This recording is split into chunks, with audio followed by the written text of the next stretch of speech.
Olá amigos, bom dia a você ligado aqui na TV 110. Estamos aqui com mais um programa Nova Era, o programa espírita da AME Divinópolis.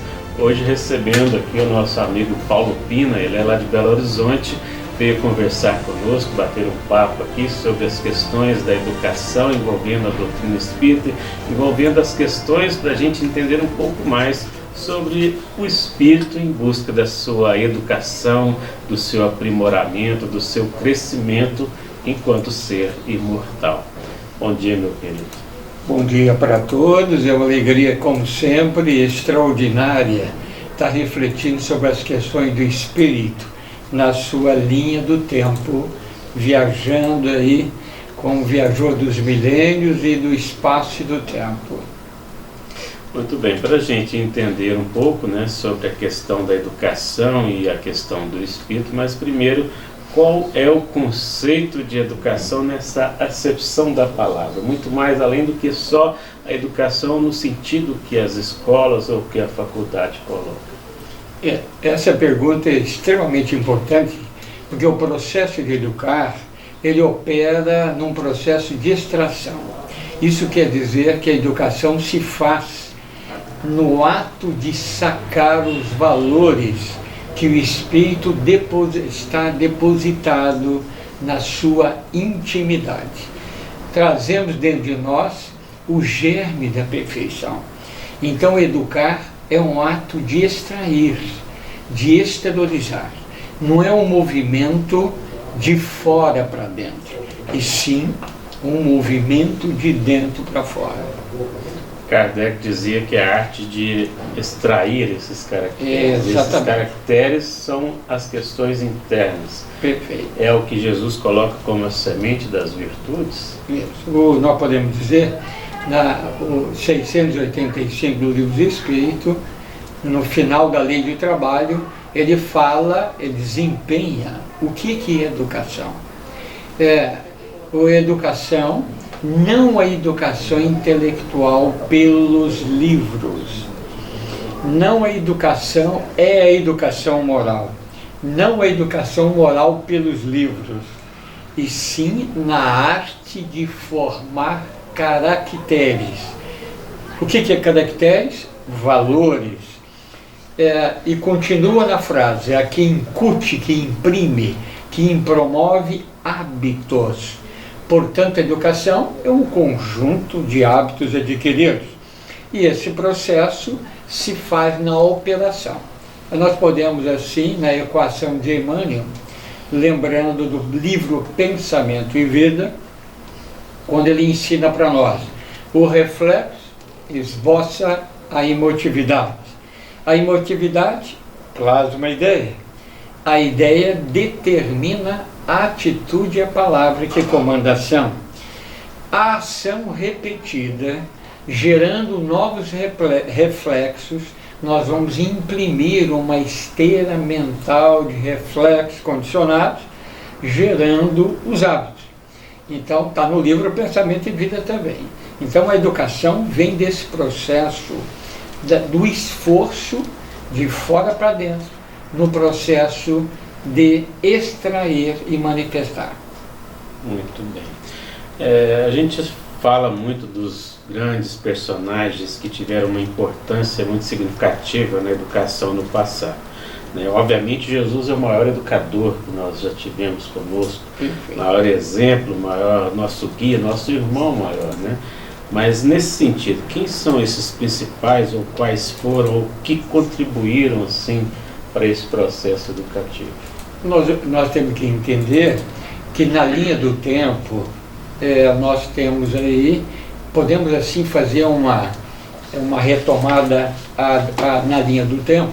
Há 500 anos antes da chegada do Cristo, vieram os seus mensageiros divinos para abrir campo no campo da ciência, da filosofia, das artes, em todos os movimentos, para que no ano zero o próprio Cristo pudesse trazer a palavra divina. A palavra do mestre é a palavra de Deus, que representa a verdade. Então, passado o tempo, em função do desmandos nossos, nós desvirtuamos toda a beleza da palavra da Boa Nova com os nossa concupiscência, e geramos, depois do ano 500 até o ano 1500, 1000 anos de trevas. Não podemos assim, do 500 até o ano 500 anos, e 500 anos depois nós podemos um ciclo de 1000 anos de luz. Do ano 500 a 1500, 1000 anos de treva. Aí depois abriu para nós, aí vieram a Gutenberg, Galileu, o Francis Bacon, René Descartes, Rousseau, Madame Curie, o Teilhard de Chardin, e grandes homens, a Revolução Francesa, o nosso Napoleão, que, infelizmente, como nós, falhou, e nós temos falhado no nosso processo do cumprimento da nossa missão. Então, nesse ano, aí Kardec, em 1804, com 10 anos, ele é levado para o Instituto Yverdun, onde o professor Pestalozzi, que trazendo um método intuitivo, promovendo o afeto, promovendo o aconchego, trabalhando a liberdade, trabalhando a iniciativa, para que o espírito, o educando, pudesse manifestar-se dentro dos seus desejos, dentro dos seus objetivos, os recursos que ele traz de si na herança de espírito imortal. Então, nesse processo, Kardec recebeu, ao longo do tempo, vários elementos, não podíamos enumerar, não é? Que ele se baseou para poder, e Pestalozzi foi o elemento de referência. E nós estamos aqui no Brasil, e temos o nosso companheiro Johannes Lavater, que era um educador extraordinário, que correspondia com Kardec, que é o nosso Eurípides Persanovo. Muito bem. Bom, Paulo, dentro da ótica que a doutrina espírita nos esclarece, nos traz, né, e a proposta dela é uma proposta pedagógica realmente. Então nós podemos considerar a doutrina como uma proposta realmente pedagógica de despertar o homem, o ser humano? Perfeitamente. Porque a doutrina espírita, ela comenta, por exemplo, na questão 23, que é o espírito? É o princípio inteligente. 76. Que definição podemos dar dos espíritos? São seres inteligentes que povoam o universo fora da matéria. Então, mostrando que o espírito, e comenta na 779 do Livro dos Espíritos, dentro da Lei do Progresso, quando ele comentar a força para progredir, o homem ele extrai de si mesmo, mas no contato social é que ele vai desenvolver os recursos que tem. Na 776, o homem é perfectível, e nós trabalhamos aqui na abertura, né, da Lei do Progresso. Ele é perfectível, ele tem um germe da perfeição. E na 190, né, 190, quando ele fala, 191, 190A, 191, quando ele fala do índio, o índio, ele já nutre as paixões. Então, por exemplo, a paixão é um sinal de progresso, e os espíritos superiores respondem para nós que é um sinal de progresso, mas o progresso completo vai ser sendo desenvolvido, aí vai envolver o progresso intelectual para engendrar o moral, que nós aprendemos também na 780. Então, nós aprendemos na 780b como é que os povos instruídos, mais instruídos, são os mais pervertidos. É para pensar nisso. Aí os espíritos comentam para nós daquele jeito amoroso, dizendo para nós de que o progresso completo se faz pela ação do intelectual, engendrando o moral, que são os dois elementos fundamentais para o processo da evolução. Então, nesse propósito, aí nós vamos encontrar a abertura fundamental, porque o intelectual não avançou muito. O que está precisando é o moral, não é? Podemos até citar a 785, quando ele aborda o tema, qual que é o maior obstáculo ao progresso? Ampliando aí as reflexões nossas. O egoísmo, o orgulho. Refiro-me ao progresso moral, porque o progresso intelectual faz sempre. Então, olha que importante isso. Qual que é o nosso problema? Ajustar, fazer com que o intelectual imediatamente proceda a isso. Aí nós lembramos ainda da figueira seca, né? A passagem vinha de Betânia, pediu Eurípides, aqui presente, se tinha alguma coisa. Vai ver lá, Eurípides, se tem alguma coisa. O Eurípides foi lá, viu, e falou, mestre, não é tempo de figo. Ele olha para a figueira e diz assim, jamais ninguém coma fruto de ti. Pedro, passando 5 horas da manhã, indo pelo caminho, falou, mestre, veja a figueira que vós amaldiçoaste. Aí, Pedro que disse que amaldiçoaste, ele não tinha entendido ainda o simbolismo da mensagem divina, né? Dar fruto no tempo de fruto, quem vai colher é Moisés, que é o cumprimento do dever, da obrigação da disciplina. Dar fruto fora do tempo, quem busca é Jesus, que operar em nome da espontaneidade. Fazemos porque desejamos fazer além disto. Isso é uma reflexão profunda. Ele usa a figueira. O figo é o quê?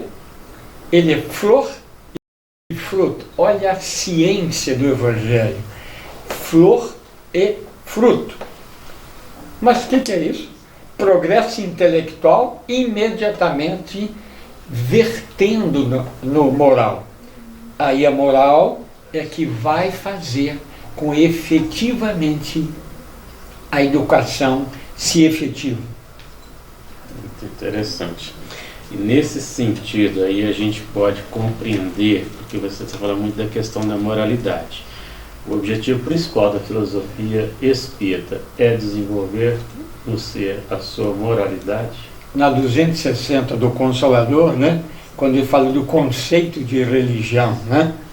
Que olha que interessante, aí você vai pesquisando esse assunto, ele vai comentando que a filosofia trabalha o raciocínio, trabalha o que, o porquê, o para quê, o como, que é o importante da filosofia, e a filosofia, nós aprendemos com Emmanuel, que é a grande síntese da experiência humana, na sua luta, no seu trabalho, na busca de despertamento do ser para as questões transcendentais.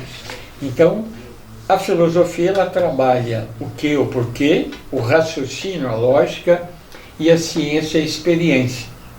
Mas somente a religião é que vai ligar o homem a Deus.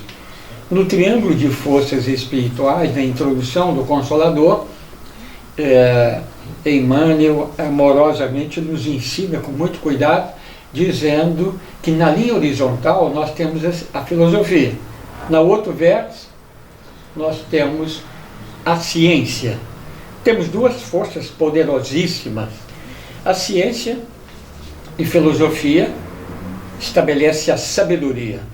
Agora, conjugando essas duas forças para um vértice, um fim útil, que gera benefício, que gera o progresso, que gera progresso da humanização, num progresso de espiritualização, é a religião, que é a verdade. Porque a religião, ela trabalha a verdade. A verdade é a palavra de Deus. A minha palavra é a verdade. Então a palavra de Deus, ela trabalha o processo da dinâmica da libertação. Então, ao trabalhar a verdade, não só no intelecto, mas na vivência, libertamos. Tá? Olha que importante. Aí nós aprendemos com a equação de Peralva, tá? Estudando a mediunidade, capítulo 14, tomadas mentais. Ele dá um exemplo disso nesse processo de educação à luz da doutrina espírita, do social, né? Da filosofia, da ciência e do emprego desses recursos para um fim útil. Ele comenta que o estudo mais meditação renova os nossos clichês mentais. Olha a mecânica da educação. Muito bem, estamos com os clichês agora, estamos agora trabalhando o Evangelho na palavra. Qual que é a grande dificuldade de nós? Evangelho na reação. Nós estamos trabalhando aqui no programa, ao vivo e a cores, o Evangelho na ação, na palavra, no discurso. Agora, o grande desafio nosso é Evangelho na reação. Quando alguém desafia-nos, aí como é que nós vamos devolver? Vamos responder, aí nós vamos lembrar do Mateus 5:39. Não resistais ao mal. O mal vem, devemos estar pronto na reação, comprometimento, a fidelidade com o bem. Aí vamos ver se temos fé ou não. Fé, fidelidade, verdade. Estamos ligados à verdade? Então, estudo, mais meditação, renove. E agora? O que eu vou fazer com esses clichês mentais novos, ideias ampliadas? É necessário a meditação, a renovação, as ideias renovadas, mais trabalho igual libertação. Libertação de quem? De nós mesmos. Aí surge o homem renovado, né? Tem uma passagem lá no livro Jesus no Lar, do Espírito Neio Lúcio, que Chico traz brilhantemente, o capítulo 6, ele fala sobre os instrumentos da perfeição. E é um momento de um diálogo em que Jesus com Pedro vai esclarecer Pedro, que chega meio angustiado, reclamando dos parentes, reclamando das outras pessoas que o ofenderam, trataram mal, colocaram como uma pessoa, vamos dizer assim, complicada. Vou usar esse termo para a gente não falar coisa pior. E aí Jesus vai indagar de Pedro como ele agiu, como ele reagiu no sentido que você está colocando. É a outra face que Jesus traz justamente para como saber lidar ou reagir realmente. E o livro dos Espíritos fala que Deus nos avalia segundo as nossas intenções, né? Qual foi a intenção no reagir? E acaba que você cria a pior situação. Divaldo fala que é melhor você estar na condição de ser ofendido do que ofender. Não é assim? Você tocou uma palavra importante no livro dos Espíritos.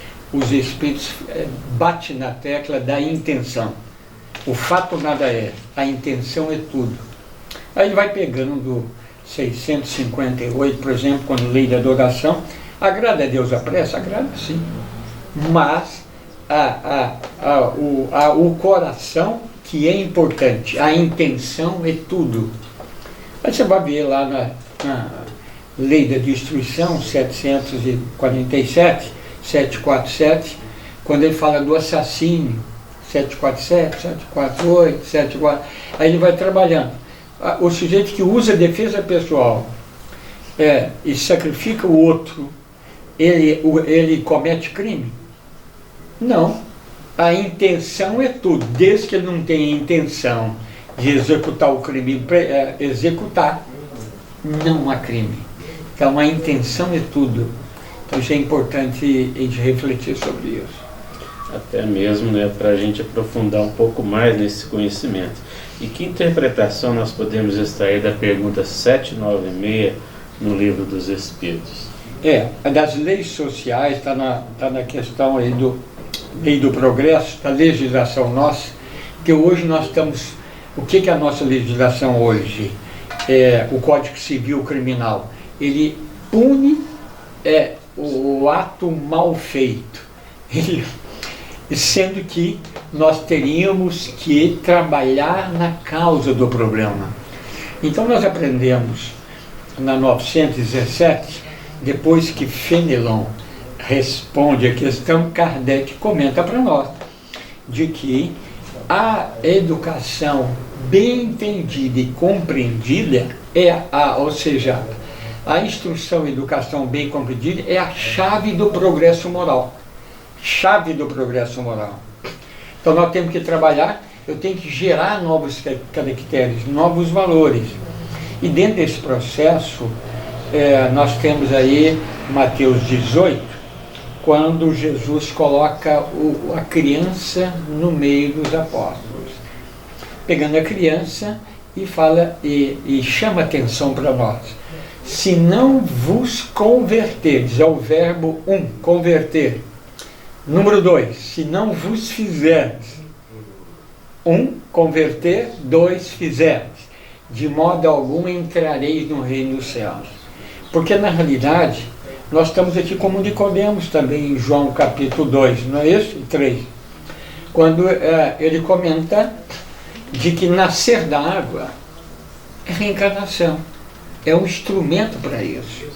Mas nascer do Espírito é que vai fazer com que tomemos posse verdadeiramente do reino dos céus. Aí a educação se faz e a vitória sobre nós se efetiva. Então a questão do Evangelho, a gente vem também do João Batista, no Mateus capítulo 3, quando ele fala, o profeta Isaías, arrependei-vos. Então nesse momento, o que o movimento espírita está falando? O movimento espírita trabalha o papel do João Batista. Nós somos discípulos de quem? Nós somos discípulos de João.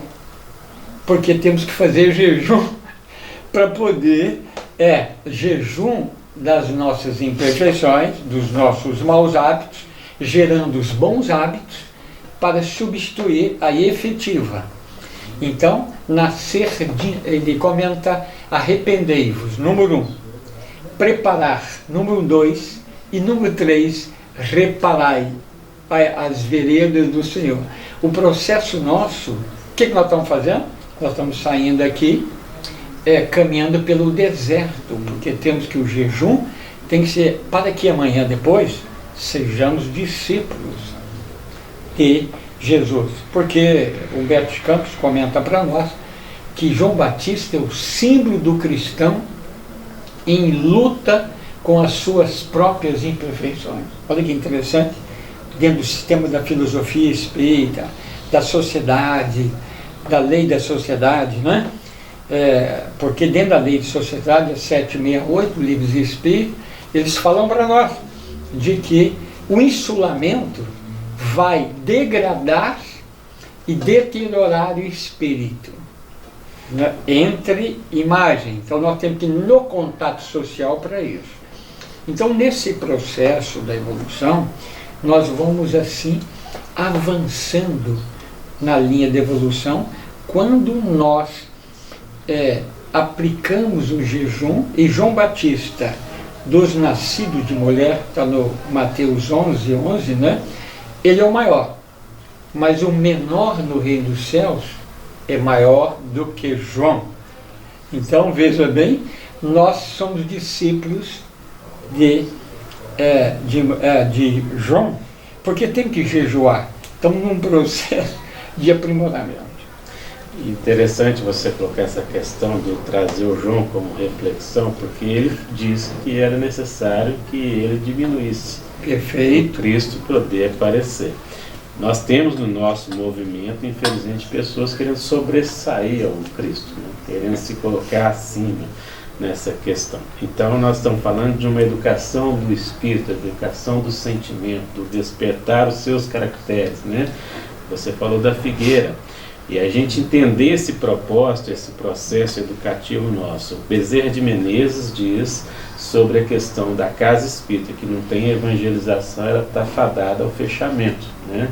As suas portas fechadas. Então nós vamos entender e refletir um pouco a evangelização das crianças, a mocidade espírita, trabalhar o jovem hoje, enquadrar essa proposta na educação espírita. Como proceder? Muito bem. A questão da evangelização, tanto o Bezerra como o Chico também ressaltava isso, né? Que nós podemos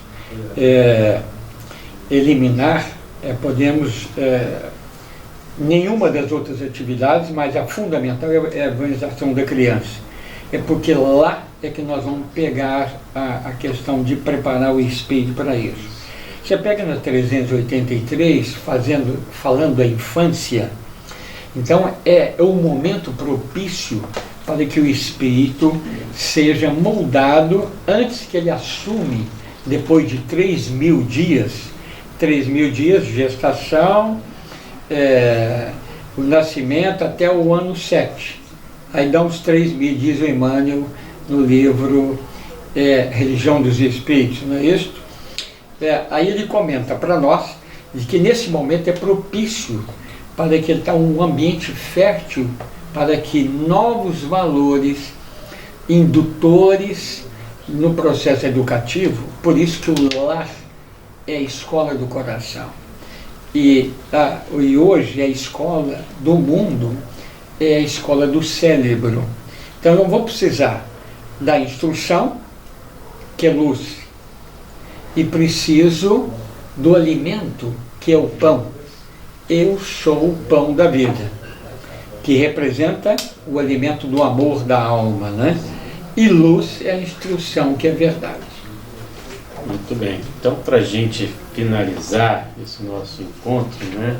Bate-papo super agradável, aqui na nossa TV Candidez, junto aos nossos amigos que nos assistem no programa Nova Era, dê seus comentários finais sobre essa questão da importância da educação para o ser, para nós, e a doutrina com essa contribuição. Perfeito. Nós estamos lembrando aqui das mensagens do Evangelho de Jesus, né?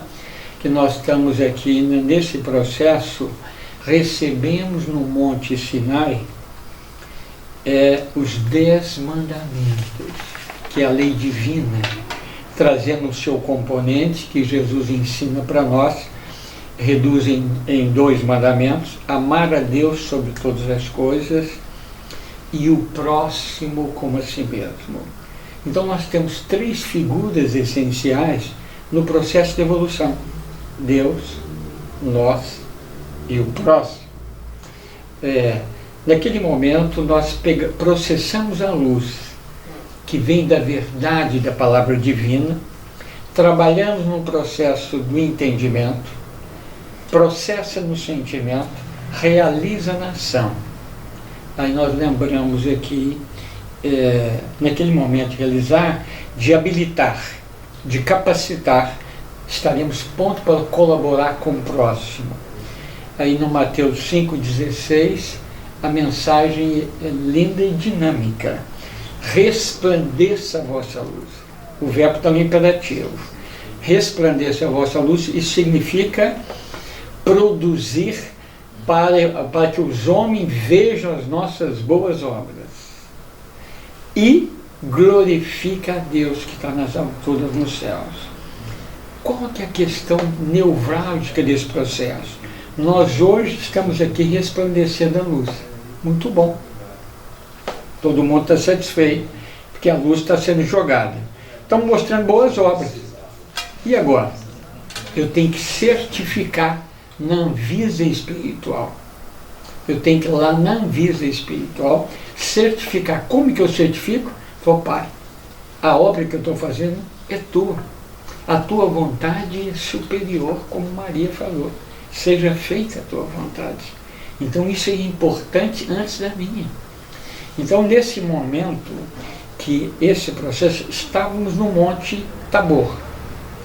Passamos 40 anos no Sinai, no deserto, e fomos para Nova Jerusalém.